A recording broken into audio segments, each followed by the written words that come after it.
poslední chvíle drželi.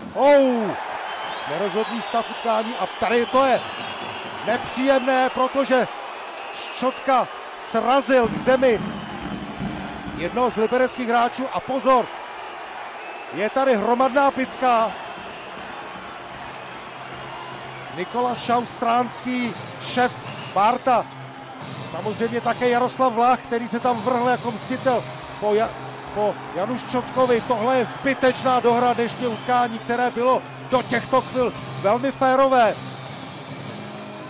A myslím si, že pozor, teď Malet proti tomu Mojžíš, Flach s Tomáškem, no tak tohle to je opravdu úplně zbytečné a pardubičtí si jenom pokazili renomé, které měli v dnešním utkání a můj respekt také je v tuto chvíli ten tam zbytečný zákrok Jana Ščotky. Likvidační zákrok na jednoho z libereckých hokejistů v době, kdy už bylo naprosto jasně rozhodnuto o osudu dnešního utkání. Myslím si, že tohle to rozhodně do extraligového hokeje nepatří. Tady Lukáš Derner odehrál Lukáš Derner to nebyl. Tady přišel ten zákrok na Lukáše Vantucha, nebo kdo to byl? Ano, Lukáš Vantuch. Ščotka ho tvrdě srazil ramenem. Tohle to je, řekl bych, věc, která by neměla v dnešním hokeji mít místo. Navíc v okamžiku, kdy bylo zcela rozhodnuté utkání. No, následná bitka, která se rozpoutala, už neměla s extraligovým hokejem absolutně nic společného. Ščotka okamžitě věděl, že to přehnal, snažil se doslova do písmene se odplazit z hrací plochy. Liberečtí hokejisté si ho ale dokázali v uvozovkách chytit, no a pak už se děly velmi nepěkné věci a já znovu opakuji, veškerý předchozí výkon pardubických hokejistů tímhle incidentem 62 vteřin před koncem vzal totálně za své. Nikolas Schaus byl jedním z těch, kteří se tam zapojili do té hromadné bitky.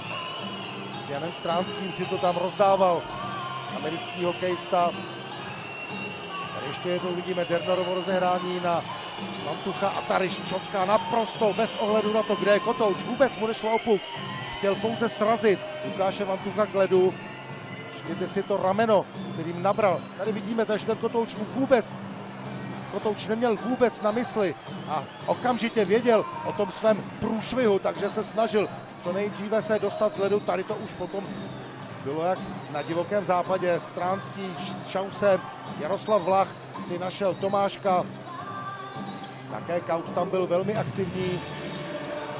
Alexandr Malet též. No a čároví rozhodčí měli plné ruce práce, aby dokázali od sebe odtrhnout všechny ty dvojice, které se vytvořily na ledě liberecké Home Credit Areny. Takže v samotném závěru utkání 17. kola tohle to je ještě souboj Maleta s Mojžíšem.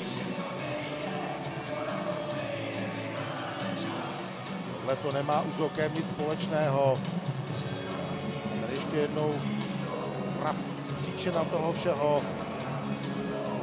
Lukáš Vantuch tvrdě sražený Janem Ščotkou.